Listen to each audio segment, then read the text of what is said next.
Malappuram Ma'din grand മസ്ജിദിൽ പെരുന്നാൾ നിസ്കാരത്തിന് ആയിരക്കണക്കിന് വിശ്വാസികളെത്തി. രാവിലെ 7:30 നടന്ന നിസ്കാരത്തിന് ഖുതുബക്കും മഅദിൻ ഗ്രാൻഡ് മസ്ജിദ് ഇമാം ഷൗക്കത്ത് അലി സഖാഫി നേതൃത്വം നൽകി.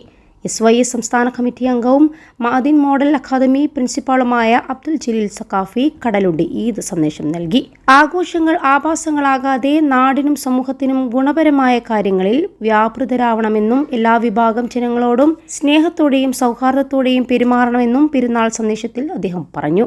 പെരുന്നാൾ നിസ്കാരത്തിന് ശേഷം വിശ്വാസികൾ ഹസ്തദാനം നൽകി പെരുന്നാൾ സന്തോഷം കൈമാറിയാണ് പിരിഞ്ഞുപോയത്. ഒട്ടേറെ ഭിന്നശേഷി സുഹൃത്തുക്കളും പെരുന്നാൾ ആഘോഷങ്ങളിൽ പങ്കുചേരാൻ മഅദിൻ ഗ്രാൻഡ് മസ്ജിദിലെത്തിയിരുന്നു. ഭിന്നശേഷിക്കാരെ സഹായിക്കുന്നതിന് മഅദിൻ ഹോസ്പൈസ് പ്രവർത്തകർ നേതൃത്വം നൽകി. +2 ഡിഗ്രി കഴിഞ്ഞവർക്ക് വേൾഡ്സ് ഫസ്റ്റ് AR/VR ക്ലാസ് റൂമിലൂടെ സ്മാർട്ട് ഫോൺ എഞ്ചിനീയർ ആവാം. കൂടുതൽ അറിയാൻ വിളിക്കൂ ബ്രിഡ്കോ ആൻഡ് ബ്രിഡ്കോ.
سمع الله لمن حمده.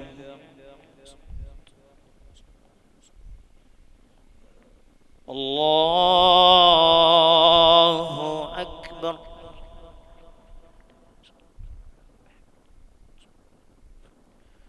الله أكبر.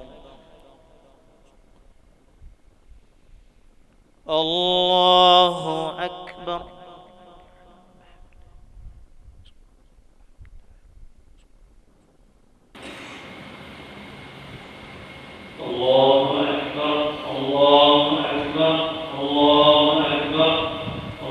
قال رسول الله صلى الله عليه وسلم: إن أعظم الأيام عند الله تبارك وتعالى يوم النحر، فهذا موسم الخيرات والطاعات.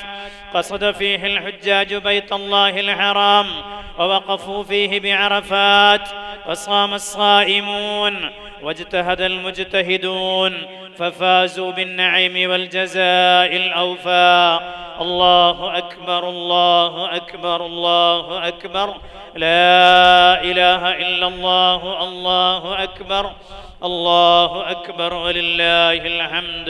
عباد الله، اليوم يوم عيد، وقد اجتمعت فيه عوائد البر والخيرات، شعائر وعبادات، وذكر وتسبيح، وألفة ومحبة، وفرح ومسرة، وسعة وفسحة. قال رسول الله صلى الله عليه وسلم عن هذه الأيام: أيام أكل وشرب وذكر لله، وذلك من سماحة ديننا الحنيف ورحمته وتيسيره. والله تبارك وتعالى يحب لعباده أن يكونوا متراحمين متسامحين.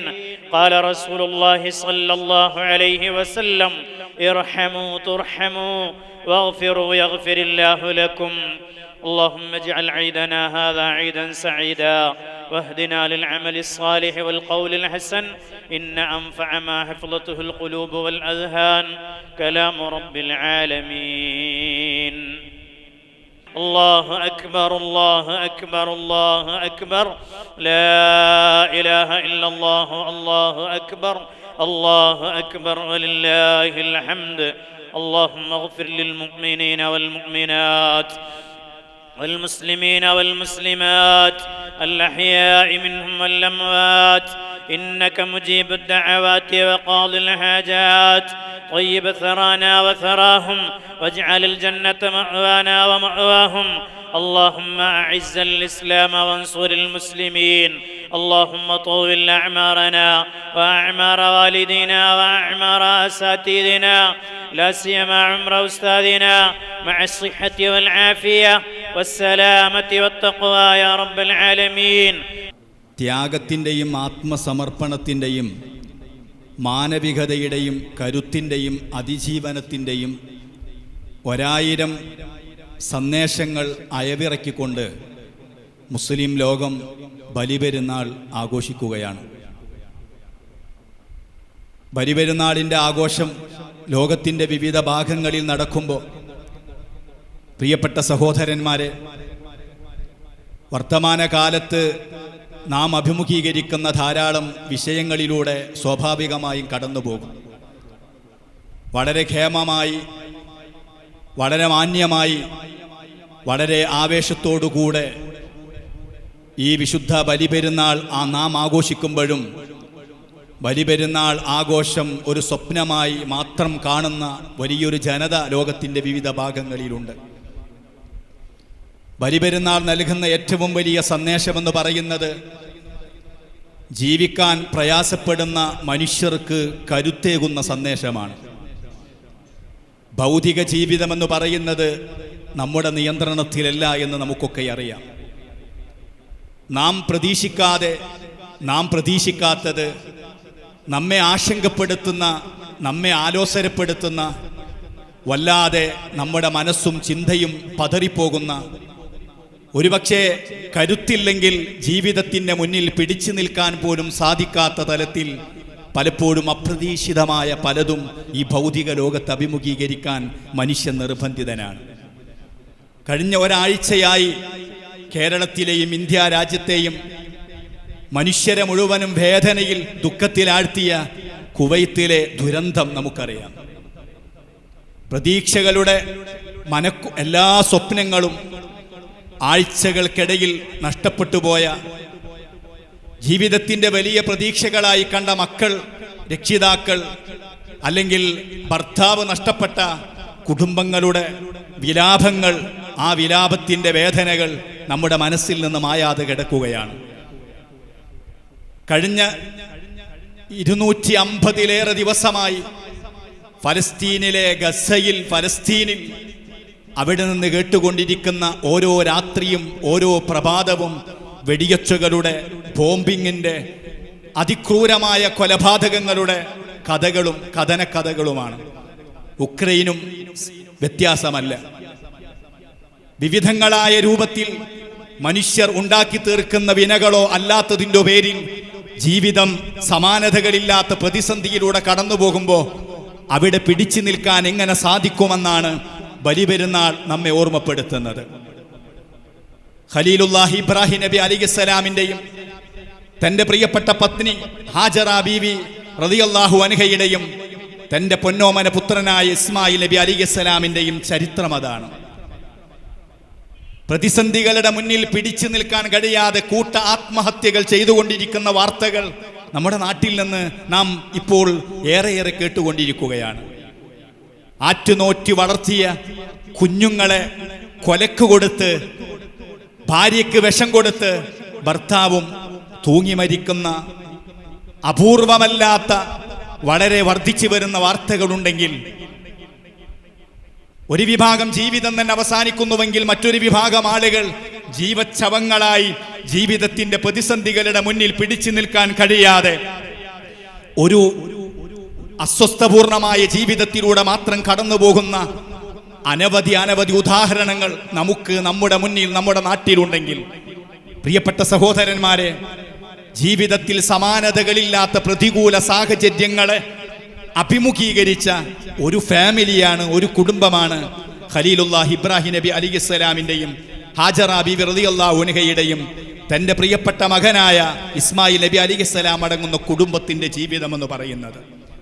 വിശ്വമാനവികതയുടെയും മനുഷ്യത്വത്തിന്റെ അതിമനോഹരമായ സൗന്ദര്യത്തിന്റെയും പ്രതീകമായ ഹജ്ജ് കർമ്മങ്ങളുടെ പ്രധാന കർമ്മങ്ങൾ അവസാനിച്ചു കൊണ്ടിരിക്കുന്ന ഈ സാഹചര്യത്തിൽ ഈ കർമ്മങ്ങളുടെയും ബലിപെരുന്നാളിന്റെ വ്യത്യസ്തങ്ങളായ കർമ്മങ്ങളുടെയും ഒക്കെ സ്രോതസ് എന്ന് പറയുന്നത് ഈ കുടുംബത്തിന്റെ ജീവിതത്തിലെ ചരിത്രങ്ങൾ അനുസ്മരിച്ചുകൊണ്ടാണ്.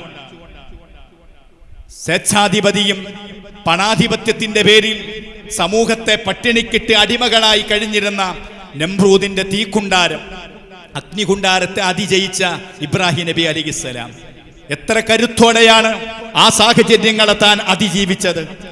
100 വർഷക്കാലം നിരന്തരം പ്രാർത്ഥനാ നിരതനായി തനിക്ക് അള്ളാഹു കനിഞ്ഞരുളിയ തന്റെ പ്രിയപ്പെട്ട മകൻ ഇസ്മായിൽ നബി അലൈഹിസ്സലാം, ആ മകനോടുള്ള ഒരു പിതാവിന്റെയും ഒരു മാതാവിന്റെയും മാനസിക ബന്ധത്തിന്റെ വാത്സല്യത്തിന്റെ ആഴവും പരപ്പും എത്രയായിരിക്കും സഹോദരന്മാരെ. ആ ഇബ്രാഹിം നബി അലൈഹിസ്സലാമിനോട് ആ കയ്യിൽ കിട്ടിയ കുഞ്ഞുമായി മക്ക പ്രദേശത്തേക്ക് ബാബിലോണിൽ നിന്ന് പലായനം ചെയ്യാൻ, യാത്ര ചെയ്യാൻ ആവശ്യപ്പെടുകയാണ്. എന്താണ് ആ മക്കയുടെ ഒരു അവസ്ഥ? ഭൗതികമായി ചിന്തിക്കുമ്പോ ഈ കാലത്ത് പോലും ആധുനികമായ മനുഷ്യന്റെ സംവിധാനം കൊണ്ട് ലോകത്തെ ഏറ്റവും പ്രധാനപ്പെട്ട ഒരു നഗരമാക്കി മാറ്റിയിട്ടുണ്ടെങ്കിൽ പോലും 4000 വർഷങ്ങൾക്ക് മുമ്പ് കരിങ്കൽ കൊണ്ട് മാത്രമുള്ള പർവ്വതങ്ങളാൽ നിറഞ്ഞു നിൽക്കുന്ന മക്ക നഗരത്തിൽ മനുഷ്യവാസമില്ലാത്തൊരു സാഹചര്യത്തിൽ തന്റെ മകനെയും കുഞ്ഞിനെയും ഭാര്യയെയും ഉപേക്ഷിച്ചുകൊണ്ട് ഇബ്രാഹിം നബി അലൈഹിസ്സലാം തിരിച്ചു പോരുമ്പോ അവിടെയാണ് ദുരന്തങ്ങളുടെ മുന്നിൽ ഭർത്താവ് നഷ്ടപ്പെട്ട് ഒറ്റപ്പെടുന്ന ഒരു ഉമ്മയുടെയും മകന്റെയും അതിജീവനത്തിന്റെ ചരിത്രമാണ് ഹാജറ ബീവി ആ സഫാ മറുവക്കടയിലുള്ള കുന്നുകൾക്കിടയിൽ അങ്ങുമിങ്ങും ഓടിയതിന്റെ കഥ ആധുനിക ലോകത്തോട് പറയുന്നത്.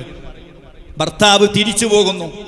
ആൾതാമസമില്ലാത്ത, കുടിക്കാൻ വെള്ളമില്ലാത്ത, പാല് കുടിച്ച് തീർന്ന് ജീവന് വേണ്ടി പിടയുന്നൊരവസ്ഥയുണ്ടാകുമ്പോ അവിടെ പ്രകൃതിയെ കുറ്റം പറയാതെ, ഇലാഹിനെയും യജമാനനായ അള്ളാഹുവിനെയും ശപിക്കാതെ, അല്ലെങ്കിൽ തന്റെ ഭർത്താവിനെ പഴിചാരാതെ, മനുഷ്യന്റെ ജീവിതത്തിൽ മനുഷ്യൻ അഭിമുഖീകരിക്കുന്ന പ്രതികൂലമായ സാഹചര്യങ്ങൾ വരുമ്പോൾ അവിടെ മറ്റുള്ളവരിൽ കുറ്റം കണ്ടെത്തുന്നതിന് പകരം അതിജീവനത്തിന്റെ പുതിയ മാർഗത്തെ കരുത്തോടുകൂടെ അന്വേഷിക്കുക, അതിൽ പ്രവർത്തിക്കുക എന്ന വലിയ സന്ദേശമാണ്.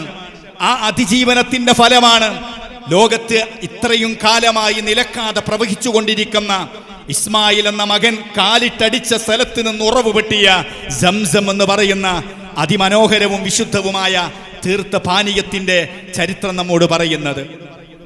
21 ലക്ഷത്തോളം സന്തുഷ്ടരായ ഉപഭോക്താക്കളും 2 ലക്ഷത്തോളം തിമിര ശസ്ത്രക്രിയകളും പൂർത്തിയാക്കിയ മലബാറിലെ ഏക കണ്ണാശുപത്രി Al Salama eye hospital road Perinthalmanna.